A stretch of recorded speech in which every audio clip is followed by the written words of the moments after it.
Hello students, today I am going to discuss the second chapter of science of class 6, component of food. As we studied the first lesson of science, food where does it come from. पहले lesson में हम लोगों ने food क्या है, ये कहाँ से आता है, इसके बारे में स्टडी किया. इस लेसन में हम स्टडी करेंगे कि फूड के अंदर ऐसे कौन कौन से कंपोनेंट हैं, ऐसे कौन कौन से न्यूट्रिएंट्स पाए जाते हैं जिसकी वजह से फूड में फूड्स के द्वारा डिफरेंट टाइप के फंक्शन क्रिएट होते हैं. कंपोनेंट ऑफ फूड के अंदर कौन कौन से कंपोनेंट पाए जाते हैं, कौन कौन से न्यूट्रिएंट फूड के अंदर पाए जाते हैं. As we know very well, food में मेनली 6 न्यूट्रिएंट्स या 6 कंपोनेंट पाए जाते हैं. First, carbohydrate, fat, vitamin, protein, minerals, water भी इसमें रख सकते हैं, रफेज को भी रख सकते हैं, बट मेनली यही न्यूट्रिएंट्स हैं जो फूड के अंदर या यही कंपोनेंट है जो फूड में पाए जाते हैं. अंडरस्टैंड. चूँकि हम जानते हैं कि फूड हमारी बेसिक नेसेसिटी है, फूड से हमको एनर्जी मिलती है, फूड हमको डिजीज़ से प्रोटेक्शन देते हैं, फूड हमारी बॉडी की बिल्डिंग बनाते हैं, फूड हमारी सेल्स को रिपेयर करते हैं, जो सेल्स डैमेज हो गई हैं, जो टिश्यू डैमेज हो गए उनको रिपेयर करते हैं, उनकी मैन्युफैक्चरिंग करते हैं, नई सेल्स बनाने में हेल्प करते हैं. ये सब फूड के द्वारा ही पॉसिबल हो रहा है. और फूड में जो इसके कंपोनेंट पाए जा रहे हैं, यानी ये जो कंपोनेंट हमने लिखा है, ये जो न्यूट्रिएंट्स लिखा है, इनके द्वारा पॉसिबल होते हैं. अगर हम इसमें अब डिवाइड करें कौन कौन से न्यूट्रिएंट्स ऐसे हैं जो हमको एनर्जी देते हैं, तो कार्बोहाइड्रेट एंड फैट, इसको एनर्जी गिविंग फूड कहा जाता है. Energy giving food. Vitamin, protection from disease,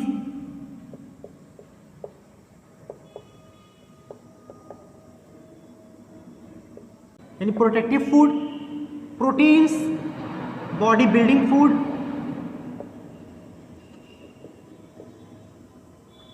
and minerals also protective food, यानी प्रोटेक्शन फ्रॉम डिजीज. तो ये सब कंपोनेंट होते हैं जो फूड में मौजूद होते हैं, और इनकी वजह से हमारी बॉडी में फूड के द्वारा जितने भी फंक्शंस क्रिएट होते हैं वो इन्हीं सब कंपोनेंट या इन्हीं सब न्यूट्रिएंट्स की वजह से होते हैं. वन बाय वन एक एक की स्टडी करेंगे. सबसे पहले carbohydrate. Carbohydrate mainly carbon, hydrogen and oxygen से बनता है. कार्बन, हाइड्रोजन एंड ऑक्सीजन से बनता है. कार्बोहाइड्रेट का मेन फंक्शन ये है कि बॉडी को एनर्जी प्रोवाइड करना. जब भी हम कोई ऐसा फूड खाते हैं जिसमें कार्बोहाइड्रेट हो तो उससे हमारी बॉडी को एनर्जी मिलती है. जैसे राइस में भी कार्बोहाइड्रेट होता है, व्हीट, पोटैटो, शुगर, ये सब जो ऐसे फूड मटेरियल हैं जिनको खाने से हमारी बॉडी को एनर्जी मिलती है. यानी हम कह सकते हैं कि इनमें कार्बोहाइड्रेट पाया जाता है तो इससे हमारी बॉडी को एनर्जी मिलती है. तो कंपोनेंट ऑफ फूड में, यानी फूड में कार्बोहाइड्रेट मौजूद होता है. जिस भी फूड में कार्बोहाइड्रेट मौजूद होगा उससे हमको एनर्जी मिलेगी. सेकेंड नंबर पे आता है फैट. इसका भी फॉर्मेशन, इसका भी केमिकल ऑर्गेनाइजेशन कार्बन, हाइड्रोजन और ऑक्सीजन ही होता है. फैट से भी हमारी बॉडी को एनर्जी ही मिलती है, जैसे कार्बोहाइड्रेट से एनर्जी मिलती है. कार्बोहाइड्रेट के कंपैरिजन में फैट से ज़्यादा एनर्जी मिलती है, नियर अबाउट 2.5 टाइम्स. बट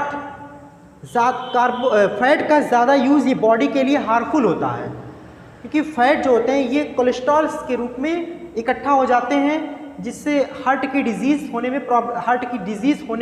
होने के चांस रहते हैं.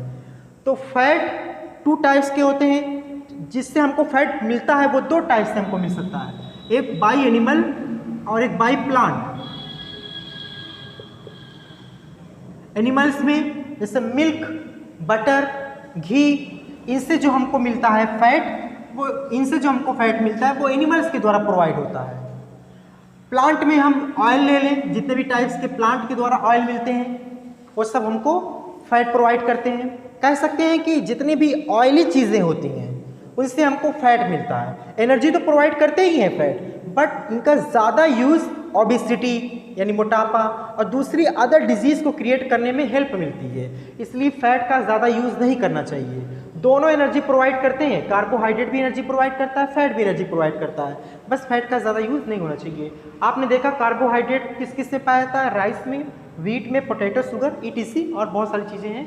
फैट जितने भी एनिमल के प्रोडक्ट होते हैं, जैसे कहते हैं मिल्क हो गया, बटर हो गया, घी हो गया, एनिमल के द्वारा उससे हमको फैट मिलता है। प्लांट के द्वारा भी हमको फैट मिलता है, प्लांट में जितने भी ऑयल होते हैं उससे भी हमको फैट मिलता है, इसलिए ज़्यादा यूज़ फैट का नहीं होना चाहिए। प्रोटीन एक ऐसा फूड सब्सटेंस है जो हमारी बॉडी की बिल्डिंग बनाता है। हमारी बॉडी चूंकि सेल्स से मिलकर बनी होती है, सेल्स टिश्यू बनाते हैं, टिश्यू ऑर्गन बनाते हैं, ऑर्गन सिस्टम बनाते हैं, ऑर्गन सिस्टम से बॉडी बनती है। तो हम देखते हैं कि जो हमारा बेस है वो सेल्स होता है, सेल्स में लगातार डिवीज़न होता रहता है कंटिन्यू, नई सेल्स पुरानी सेल्स डैमेज होती हैं, नई सेल्स बनती हैं। तो ये डिवीज़न जो चलता है, नई सेल्स बनना, पुरानी सेल्स का डैमेज होना, इसके लिए रिस्पॉन्सिबल है प्रोटीन। इसीलिए कहा था कि प्रोटीन एक ऐसा फूड है जो बॉडी की बिल्डिंग बनाता है, यानी कि बॉडी की ग्रोथ के लिए, सेल्स के डिवीज़न के लिए, टिश्यू की ग्रोथ के लिए प्रोटीन मोस्ट इम्पॉर्टेंट है। प्रोटीन का जो फॉर्मेशन होता है कार्बन, हाइड्रोजन, ऑक्सीजन और नाइट्रोजन से होता है, इनसे मिलकर प्रोटीन बनते हैं। प्रोटीन मेनली अगर हम देखें तो मिल्क, एग्स, मीट, फिश इसमें पाया जाता है। इसके अलावा बहुत सारी चीज़ें जिसमें प्रोटीन पाया जाता है। प्रोटीन का यूज़ छोटे स्टेज इन्फेंट से लेकर एडल्ट स्टेज तक होना चाहिए, बट एज के साथ साथ इसके कितना यूज़ करना है इसकी क्वांटिटी पे डिपेंड करता है। इन्फेंट में इसका ज़्यादा यूज़ होना चाहिए क्योंकि ग्रोथ होनी है, लेकिन जैसे जैसे ग्रोथ हो रही है, एडल्ट की तरफ बढ़ रहे हैं, वैसे वैसे इसका यूज़ कम किया जाता है। प्रोटीन की कमी से डिफरेंट टाइप के डिजीज़ हो जाते हैं, जिसको अगले वीडियो में स्टडी करेंगे हम लोग। फैट, कार्बोहाइड्रेट की वजह से भी कौन से डिजीज़ होते हैं, सबकी स्टडी, डिजीज़ जो क्रिएट होते हैं उसकी स्टडी आगे किया जाएगा। तो आपने देखा प्रोटीन्स जो होते हैं वो हमारी बॉडी की बिल्डिंग बनाते हैं, यानी हमारी बॉडी की ग्रोथ करने में हेल्प करते हैं। अगर आप ऐसा फूड खा रहे हैं जिसमें प्रोटीन पाया जा रहा है तो उससे आपकी बॉडी की ग्रोथ होगी। तो ये मोस्ट इंपॉर्टेंट है बॉडी की ग्रोथ के लिए, सेल्स जो डैमेज हो गई उनकी रिपेयर करने के लिए, टिश्यू जो डैमेज हो गए उनकी रिपेयर करने के लिए। देख लीजिए आप लोग कि कौन कौन से ऐसे मटेरियल है जिसमें ये पाया जाता है। इसका एक चार्ट बना लेंगे आप लोग, ये जो जितने भी कंपोनेंट हैं कार्बोहाइड्रेट किस किस में पाया जाता है, और उसको पेस्ट कर लीजिए अपने स्टडी रूम में। और इसके अकॉर्डिंग अगर हम डाइट लेंगे तो उससे ऐसे डाइट हमारे लिए बेनिफिटेड भी होंगे, हेल्दी भी होंगे। आते हैं नेक्स्ट टॉपिक पे, विटामिन। विटामिन जो होता है ये हमारी बॉडी को डिजीज से प्रोटेक्शन देता है, यानी एक प्रकार का प्रोटेक्टिव फूड है। अगर हम विटामिन्स अपने फूड में नहीं शामिल करते हैं तो उससे हमको डिफरेंट टाइप्स के डिजीज़ होने के चांसेस होते हैं। विटामिन की डिस्कवरी फंक ने की थी। विटामिन्स मेनली दो टाइप के होते हैं, इसको जानना इंपॉर्टेंट है। एक ऐसे विटामिन जो फैट में सॉल्युबल हो, यानी फैट सॉल्युबल विटामिन। एक ऐसे विटामिन जो वाटर में सॉल्युबल हो, fat soluble vitamin, water soluble vitamin. Fat soluble vitamin में आपके vitamin A, D, E, K. Water soluble में विटामिन बी, सी। अंडरस्टैंड? ये जितने भी विटामिन अब तक बहुत टाइप्स की, लगभग 20 या उससे अधिक टाइप की डिस्कवरी हो चुकी है विटामिन की, जिसमें से विटामिन बी जो होता है, विटामिन बी कॉम्प्लेक्स होता है, इसके अंदर सब विटामिन बहुत ज़्यादा, vitamin B1, vitamin B2, B3 इस तरीके से करके विटामिन होते हैं। नेक्स्ट टॉपिक में विटामिन का एक चार्ट बना करके उससे कौन कौन से डिजीज़ क्रिएट होते हैं उसकी एब्सेंटिंग में, और कौन कौन से ऐसे सोर्स हैं जिससे हमको विटामिन मिल सकता है उसकी स्टडी करेंगे। ऐसे जनरली जान लीजिए आप लोग, विटामिन ए जैसे अगर हम अपने फूड में नहीं ले रहे हैं तो उससे हमको आई से रिलेटेड डिजीज़ हो सकता है, xerophthalmia, xerophthalmia, night blindness. Vitamin B अगर नहीं ले रहे तो उससे बेरी हो सकता है। विटामिन सी अगर हमारे फूड में नहीं तो इससे स्कर्वी हो सकता है। विटामिन डी अगर नहीं है तो उससे हमको रिकेट्स हो सकता है। विटामिन ई अगर नहीं है तो उससे रिप्रोडक्टिव लॉस हो सकता है। विटामिन के अगर नहीं तो उससे एंटी ब्लड कोगुलेशन होता है। अब इन सब डिजीज़ के बारे में स्टडी डिजीज़ वाले टॉपिक में हम करेंगे कि कौन से विटामिन, अलग अलग विटामिन के अलग अलग सोर्स होते हैं और उनके एब्सेंटिंग में कौन कौन से डिजीज़ हो सकते हैं, तो उसके बारे में स्टडी करेंगे।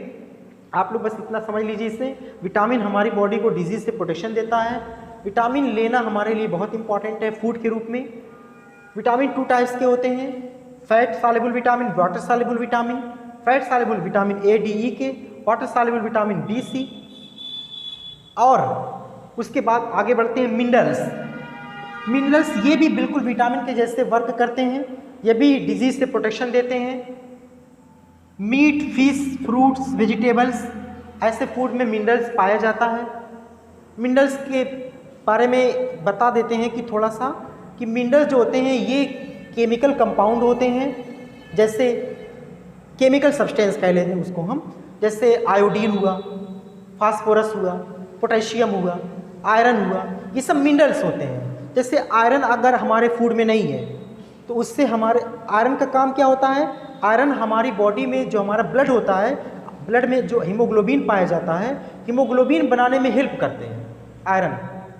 तो आयरन की कमी से हम कह सकते हैं कि हीमोग्लोबिन की कमी हो सकती है। तो आयरन क्या है, ये मिनरल्स है आयरन। आयरन की कमी से, deficiency of iron caused लैकनेस of haemoglobin, caused formation of haemoglobin. तो हीमोग्लोबिन की कमी हो सकती है आयरन से। इसके अलावा सोडियम, ये भी एक मिनरल्स होता है जो हमारे नर्वस सिस्टम, जो हमारा नर्वस सिस्टम होता है उसमें मैसेज ट्रांसमिट करने में हेल्प करता है सोडियम। ओके, कैल्शियम और फास्फोरस,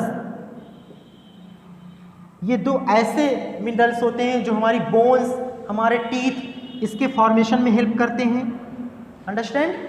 तो ये सब मिनरल्स होते हैं। इसी में आयोडीन एक मिनरल्स है जो हमारे थायराइड ग्लैंड को एक्टिव रखने में हेल्प करता है, इससे जो थायरॉक्सिन हार्मोन्स निकलता है उसके बनाने में हेल्प करता है। इसके डिफिशियंसी से ग्वाइटर डिजीज हो जाती है, घेगा जिसको कहते हैं। तो आयोडीन भी एक मिनरल्स है। तो आपने देखा कि मिनरल्स का भी कितना इंपॉर्टेंट रोल होता है। मिनरल्स ये भी बॉडी को डिजीज से प्रोटेक्शन करते हैं, जैसे विटामिन प्रोटेक्शन करता है। अगर मिनरल्स की कमी होती है बॉडी में तो उससे डिफरेंट टाइप के डिजीज हो सकते हैं। जैसे आयरन की कमी से बॉडी में हीमोग्लोबिन के फॉर्मेशन, जो हीमोग्लोबिन हमारी बॉडी में बनता है वो कम बनेगा, हीमोग्लोबिन का जो परसेंटेज लेवल है वो नीचे आ जाएगा। सोडियम, नर्वस सिस्टम, जो मैसेज ट्रांसमिट होता है नर्वस सिस्टम में, उसके ट्रांसमिशन में प्रॉब्लम होगी। कैल्शियम और फास्फोरस, ये बोन्स और टीथ का जो फॉर्मेशन होता है, हमारी जो बोन्स होती है, जो टीथ होती है, इसके फॉर्मेशन में प्रॉब्लम होगी। आयोडीन की कमी से ये जो ग्वाइटर डिजीज़ होती है वो क्रिएट हो जाएगा। वाटर, हमारी बॉडी में 60 to 70% नियर अबाउट वाटर होता है। वाटर, आप जानते हैं कि विदाउट वाटर कोई भी एक्टिविटीज़ पॉसिबल नहीं है। फूड का सर्कुलेशन हो, ब्लड का सर्कुलेशन हो या अदर कोई एक्टिविटी हो बॉडी के अंदर, ये बिना वाटर के नहीं पॉसिबल होती है। तो वाटर भी एक ऐसा कंपोनेंट है जो फूड में मौजूद होता है। इसके अलावा हम अलग से भी यूज़ करते हैं वाटर को। तो ये इतने कंपोनेंट फूड में पाए जाते हैं जिनकी वजह से बॉडी को डिफरेंट फंक्शन क्रिएट करने में मदद मिलती है, आसानी मिलती है। इसके बारे में एक बार रिवाइज कर लेते हैं। सबसे पहले फूड की डेफिनेशन पे ही चलेंगे पिछले टॉपिक से। Food is the mixture of different various component, या food is the mixture of various nutrients through which our body gain energy, fight from disease and maintains our body to live in this circumstances. अगर food के component में हम जाते हैं कि food के part में जाते हैं कि कौन कौन से फूड के अंदर कंपोनेंट होते हैं, तो हम देखते हैं कि कुछ फूड ऐसे होते हैं जो एनर्जी प्रोवाइड करते हैं, कुछ फूड ऐसे होते हैं जो डिजीज़ से बचाते हैं, कुछ फूड ऐसे होते हैं जो बॉडी की बिल्डिंग करते हैं, कुछ फूड ऐसे होते हैं जो हमारे डाइजेस्टिव सिस्टम को सही करने में हेल्प करते हैं, जैसे रफेज हो गया, उसके बारे में भी आगे डिस्कस किया जाएगा। Carbohydrate mainly rice, wheat, potato, sugar, इनसे मिलता है हमको। कार्बोहाइड्रेट 3 टाइप्स के होते हैं, मोनोसेक्राइड, ओलिगोसेक्राइड, पॉलीसेक्राइड। कार्बोहाइड्रेट के एग्जाम्पल में आप ग्लूकोज, फ्रक्टोज, स्टार्च इनको रख सकते हैं अलग अलग करके। ये सब ग्लूकोज के एग्जाम्पल, कार्बोहाइड्रेट के एग्जाम्पल हैं। फैट कार्बन हाइड्रोजन ऑक्सीजन से बनता है। कार्बोहाइड्रेट भी कार्बन हाइड्रोजन ऑक्सीजन से बनता है। कार्बोहाइड्रेट और फैट दोनों का काम होता है एनर्जी देना, लेकिन दोनों के सोर्सेज अलग अलग हैं। फैट हमको एनिमल से भी मिल सकता है और प्लांट से मिल सकता है। जितनी भी चिकनी चीज़ें हैं, जितनी भी ऑयली चीज़ें हैं, सबसे हमको फैट मिलता है। इसलिए कहते हैं इसका ज़्यादा यूज़ नहीं करना चाहिए। ओबेसिटी सबसे इंपॉर्टेंट चीज़ है, मोटापा इससे ज़्यादा होता है। और इसके अलावा हार्ट से रिलेटेड डिजीज़ होती है। प्रोटीन ये हमारी बॉडी की बिल्डिंग बनाता है, सेल्स जो डैमेज हो गए उनको रिपेयर करता है, इससे ग्रोथ करने में हेल्प मिलती है। मिल्क है, एग्स है, मीट है, फिश है, इससे हमको आराम से प्रोटीन मिल सकता है। विटामिन की डिस्कवरी फंक ने की थी। विटामिन हमारी बॉडी को डिजीज से प्रोटेक्शन करते हैं। 2 टाइप्स के होते हैं vitamin, fat soluble vitamin, water soluble vitamin. Fat soluble vitamin vitamin A, D, E, K. Water soluble vitamin vitamin B, vitamin C. अलग अलग विटामिन की डिफिशियंसी से अलग अलग डिजीज क्रिएट होते हैं। विटामिन ए की कमी से विटामिन ए की कमी से नाइट ब्लाइंडनेस, विटामिन बी से बेरी, vitamin C scurvy, D rickets, E reproductive loss K anti blood coagulation, यानी ब्लड का जमना कम होता है। मिनरल्स ये भी जैसे विटामिन का फंक्शन होता है ऐसे मिनरल्स का भी फंक्शन होता है। मिनरल्स हमको मीट, फिश, फ्रूट, वेजिटेबल इनसे मिलते हैं। मिनरल्स में अगर हम आयरन की बात करें तो ये ब्लड बनाने में हेल्प करता है, यानी हीमोग्लोबिन बनाने में। Sodium nervous system message transmission में हेल्प करता है। कैल्शियम, फास्फोरस ये हमारी